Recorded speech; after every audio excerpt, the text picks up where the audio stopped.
Hi, everybody. Welcome back to Patriot's History of the United States. I'm Larry Swikart, co-author with Mike Allen of Patriot's History of the United States, now in its 41st printing. Incredible. Never thought we'd see this. Updates. I have finished Patriot's History of Globalism. I'm doing the last proofread right now, and we'll send this in to the publisher within the week. Don't get too attached to that cover. Steve Bannon, who wrote the foreword and is working with me on this, I think he has some other ideas for the cover, but this is what we have as of now. So just a little heads up. If you're in California, I will be leading a tour of the Reagan Ranch and the Reagan Library from October 21st through the 24th.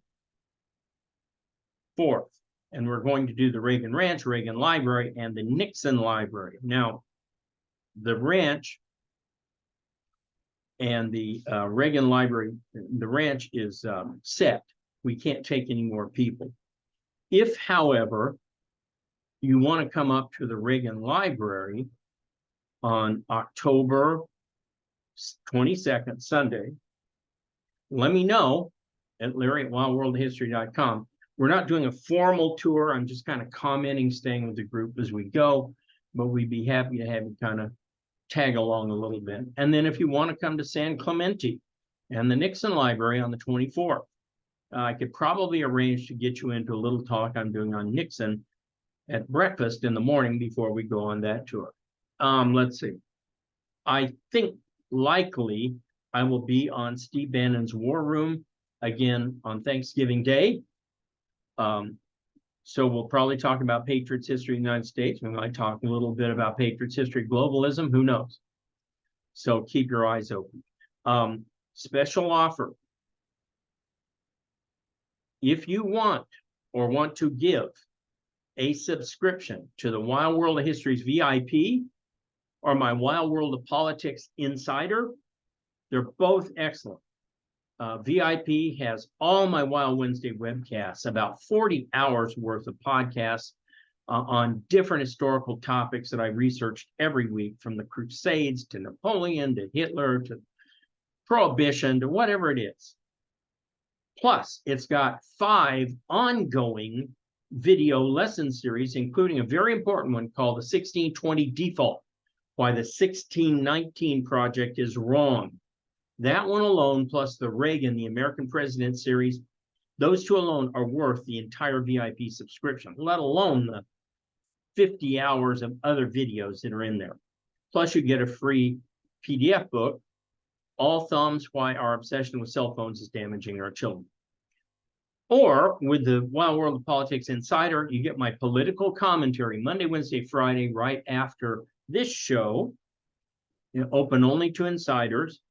And you get a series, in addition to the same series you get in the VIP, you get a series called Globalism Then and Now, kind of a sneak peek at my Patriot's History of Globalism. Each of those are $69 a year, $6 a month. Here's my deal. Subscribe now. Send me an email. I'll get a report that you subscribed. Just remind me. At larry@wildworldhistory.com. I will give you a free PDF of Reagan, the American President. My book, Reagan, the American President. It's a good book. And folks, you need a hanky in the last 2 chapters because you're just going to be bawling like a baby. Now, if you want to give these as Christmas gifts, not too early to get started with this. So you would just send me your email, the email of the person to give the subscription to, and I would send them the Reagan PDF. Do that 3 times, I'll give you the PDF just for giving away the gifts, whether it's for history or VIP, any kind of mix or match. So think about it, get back to me. All right, well, let's get started. As always, I am reading from the 15th anniversary edition. And if you have an earlier edition, page numbers won't line up. some of the headers won't line up. In fact, this chapter had a different title the first time we wrote it. But the new title is The Promise and Perils of Jackson's America. And I am on page 193 with Marshall and Markets. In the meantime, the BUS was at the center of one of the most important cases in American law, McCullouch v. Maryland. The state of Maryland sought to levy a tax on the Baltimore branch of the BUS, which the cashier of the bank, James McCullouch, refused to pay, forcing a test of federal power. Two constitutional issues came before the court. First, did states have the power to tax federal institutions within their borders? In other words, if there's an armory inside of Utah, do Utahns have the right to tax a federal armory? Second, since the BUS was not explicitly mentioned in the Constitution, was it even legal in the first place? Chief Justice John Marshall, famous for his perception that, quote, the power to tax involves the power to destroy, which it absolutely does. In this case, he meant that the power of a state to tax a federal institution gave a state the ability to destroy that institution. Okay. Led a unanimous court in upholding the 1790s decision that no state could tax federal property. Marshall's ruling was a reasonable and critical position on the primacy of the national government in a federal system. When it came to the legality of the BUS, Marshall turned to Article 1, Section 8 of the Constitution, which Hamilton had used to justify the first BUS. Congress has the power, quote, to make all laws which shall be necessary and proper for carrying into execution the foregoing powers. So if you find a foregoing power, Congress can pass a law saying we need to make it necessary and proper that they have the authority to do that. This is referred to as the necessary and proper clause. Section 8 essentially allowed Congress to do anything that either the U.S. Supreme Court by a ruling or the people through an amendment to the Constitution itself did not prohibit. In future generations, that would include such questionable initiatives as Social Security, welfare, funding for the arts and humanities, establishing scientific and medical agencies, and creating the departments of energy, education, and commerce. By the way, I tweeted the other day, the Department of Education doesn't educate anybody. Department of Energy doesn't create one bit of energy. And the Department of Commerce has very little to do with commerce, just a few trade issues. Still, the essential power always rested with the people, regardless of court decisions, because as the old maxim goes, the people generally get what they want. This is very important in both good and bad. As we're going to see, in Reconstruction, despite the 13th, 14th, and 15th Amendments, the South did not want to make Black people equal, make them equal citizens in any way, shape, or form. And you could not keep a federal army in the South forever trying to make them behave. So as Paul Johnson said, we were still a democracy. I know you say we're a democratic republic, but you know what I mean. In the South, they were a democracy, and the majority ultimately is going to win. This is true wherever you are. Currently, for example, in Arizona, we have an invasion by foreign illegal criminals. And the people tolerate it. As much as they say they don't, they have elected a governor that permits it, does not react to it, does not shut it down. Same thing in New York City. You're getting all these people now complaining and whining because of what's happening in New York City. You voted for it. I know not everybody voted for it, but a majority voted for it. So ultimately, what I'm saying here is the Constitution recognizes the ultimate power of the people in many ways. And one way is that if the people don't elect officials who will enforce the law for good or ill, the people have chosen. They are getting exactly what they vote for.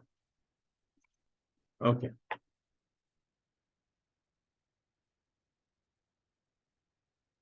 If the public ever grew fearful or dissatisfied with any government agency, the voters could abolish it quickly, either through the ballot box or the amendment process.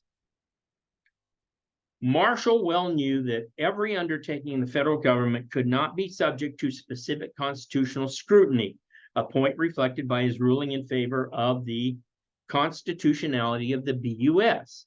Marshall then turned the states' rights arguments against the states themselves in 1821 with Callens v. Virginia, wherein the Supreme Court, citing New Hampshire court's proclivity for judicial review of that state's legislature, affirmed that the United States Supreme Court had judicial review authority over the state's courts as well.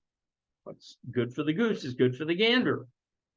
The McCullouch case came the same year as the Dartmouth College decision and coincided with another ruling, Sturgis v. Crowenshield, in which Marshall's court upheld the Constitution's provisions on contracts. Let me just remind you, the Dartmouth College case involved Dartmouth College, which had a charter dating back to before the Revolution.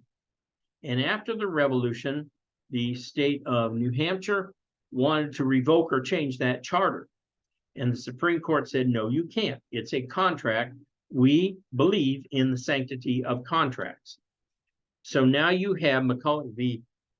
Maryland, in which the Supreme Court says the BUS is legal, it is constitutional, and states cannot tax federal entities.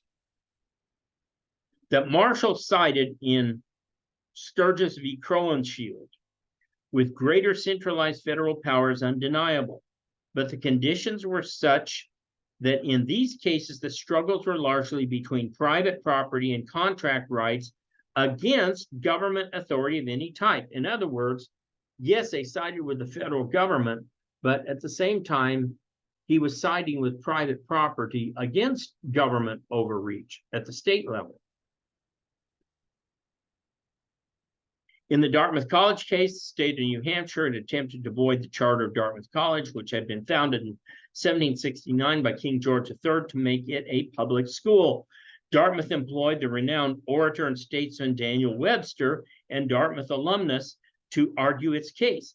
Marshall's court ruled unanimously that a contract was a contract, regardless of the circumstances of its origination, save duress. You can't put a gun to somebody's head and then claim that's a valid contract. And that New Hampshire was legally bound to observe the charter. The Marshall Court's unanimous decision reinforced the 1810 Fletcher v. Peck ruling, in which the court upheld a state legislature's grant of land as a valid contract, even though a subsequent legislature repealed it. You can't do ex post facto law. You can't make a law that affects somebody before the law was passed. Taken with Peck, the Dartmouth decision established without question the primacy of law and contracted arrangements in a free society, later supplemented by other decisions that maintained a competitive marketplace, such as Gibbons v. Ogden, 1824, and later Charles River Bridge versus Warren Bridge, 1837, under Chief Justice Roger Taney. The Supreme Court continually reaffirmed the importance of private property rights in a free society. At first glance, Gibbons v. Ogden related only to federal authority over waterways. But in fact, the court, in broad terms, established that barring federal prohibitions, interstate trade was open to all competitors. So this case is pretty interesting. It involved Cornelius Vanderbilt, known as the Commodore, and Thomas Gibbons, who operated a ship line, a ferry line across the Hudson. The Robert Fulton, remember him, the Claremont, the first guy, you always hear he invented the steamboat. He did not. John Fitch invented the steamboat. Robert Fulton made it profitable. But Fulton now had a line and a charter to carry passengers across the Hudson River to New Jersey. Well, Gibbons started his own line and hired Commodore Vanderbilt to compete.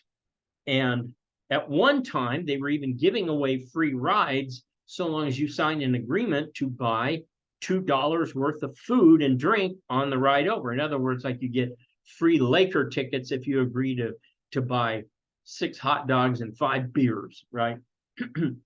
Well, the Fulton monopoly sued Gibbons, or rather forced Gibbons to sue them.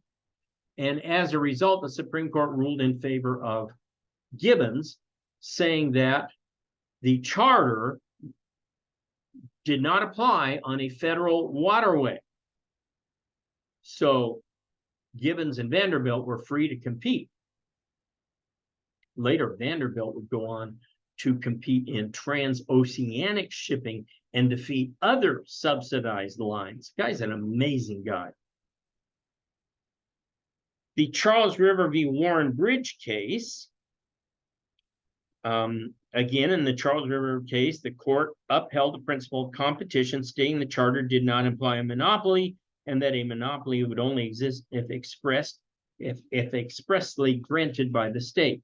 In that case, what happened was that Massachusetts had granted a charter to the Charles River Bridge Company to build a bridge across the Charles River. Well, along comes another bridge company a few miles up, and they build their own bridge. Now, you say, well, how does that pay? Well, you charge tolls for going across the bridges, and quite lucrative. So the Warren Bridge puts up a bridge a few miles upriver, downriver, I can't remember. And so Charles River Bridge sued them, saying, no, we have a charter. And a charter is a monopoly right to do business. We're the only ones who can do business. Supreme Court said, no, unless the charter expressly says in the charter, you're the only ones who get to put up a bridge. Anybody can put up a bridge. They would have to get a charter too. But Warren Bridge was chartered. So it opens up competition everywhere. So the Supreme Court under Marshall, step by step by step, is opening up a capitalist free market utopia in America that nobody else has. It's quite remarkable. Thus, as the Marshall era came to, did we have one more? No. As the Marshall era came to a close, the Supreme Court had chipped away at some state powers, but Marshall himself enthusiastically admitted that when it came to the federal government, quote, the powers of the government are limited and its limits are not to be transcended. So even Marshall said, no, the federal government has limits. To those who complained about Marshall's aggrandizement of power at the federal level, the Chief Justice in clear Hamiltonian tones stated guidelines. Let the end be legitimate, let it be within the scope of the Constitution and all means which are appropriate, which are plainly adopted to that end, which are not prohibited, but consist with the, quote, letter and spirit of the Constitution, are constitutional. That's a lot of qualifiers. Emphasis ours. It was equally true that Marshall, later aided and abetted by Taney, enhanced the broader and more important mechanisms of the free market over state government, and in the process solidified the critical premise of sanctity of contract. Without John Marshall, whom John Taylor, one of his severest critics, denigrated as part of, quote, a subtle core of miners and sappers working to undermine the foundations of our confederated fabric, that fabric would have unraveled in a frenzy of property rights abridgments at the state level. Marshall saved us from a bunch of states going berserk with power, as sometimes they do today. And so you can thank John Marshall for really good stuff. Now, let me just say a couple of words about where we are today. Ever since the Chevron doctrine, the courts have basically held that agencies and bureaus in the bureaucracy who are not elected, but whom Congress has established, get to set their own rules. And the Chevron doctrine basically was that the EPA, the Environmental Protection Agency, could do whatever the heck it wanted because Congress established it, and it gets to set its own rules. Well, of course, this is ridiculous. And the new Trump Supreme Court through 2021, 2022, and early part of 2023 have steadily chipped away at that in big ways. First, we had the Zarkezy v. SEC case, which wound up in the Fifth Circuit, which stated that the SEC, Securities and Exchange Commission, had overstepped its bounds, did not have congressional authority to do the things it did, and if it wanted to do those things, needed to get congressional authority. The SEC has appealed, and now Zarkezy is going before the U.S. Supreme Court, will be one of the more important decisions coming out either in this fall or in the spring. I can't remember when it's due to come out. Second, West Virginia v. EPA. The state of West Virginia sued the EPA over a variety of overreach. Same basic principle as Zarkezy with the SEC, and the Supreme Court ruled in favor of West Virginia against the EPA. Big. Third, I can't remember the exact name of the case, but it involves the wetlands case, and it is Satterley v. Biden, something like that. And basically, what had happened was that the EPA, trying to establish authority over all water anywhere in America by calling it wetlands, was going to dramatically cut into private property rights. For example, my co-author on Patriot's History of the Modern World, Dave Doherty, owns a lot of land near Evening Star, Arkansas. And he has rivers and he has lakes that run through his land. Well, this wetlands bill would have extended the banks of those rivers way into his territory on either side and taken away his ability to water his livestock from a river that runs on his property. It would have been much, much worse, folks. The EPA has ruled in the past that even having some sort of wild bird that is considered endangered land in a puddle after a rainstorm on your land constitutes a federal wetland. It's absolutely absurd. Well, the Supreme Court shot that down. Not all of it, but a lot of it. And they're working their way into these laws and cutting out government overreach, as they should. So it was a third major victory. Fourth major victory. Supreme Court said in the Braun decision against the state of New York that the Second Amendment is an individual right, as held in the Heller decision earlier, I think it was in the early 2000s. Moreover, Heller and Braun both say that you have a constitutional right to take your weapon with you. And at issue was the fact that Braun was transporting a weapon in his car to a shooting range. The state of New York tried to ban that. How are you supposed to get your weapon to a shooting range? Nonsense. So the Supreme Court, no pun intended, shot that one down.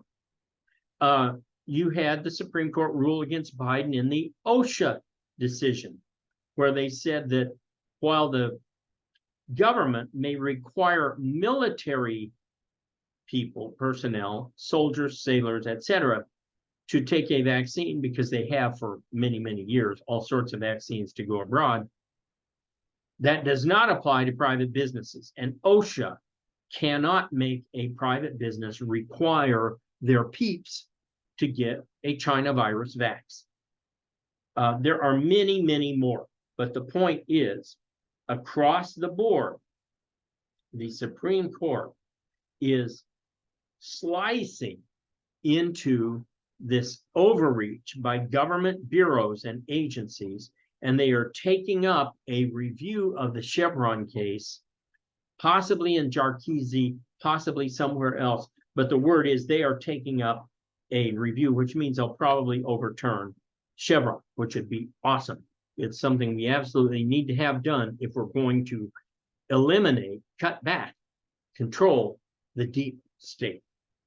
Okay, I will see you guys back here on Friday. And don't forget, think about giving away a gift subscription to the VIP or Insider, and your recipient will get a free copy of my book, Reagan, the American President. You give away 3 of these, and I'll make sure you get a copy of Reagan, the American President as well.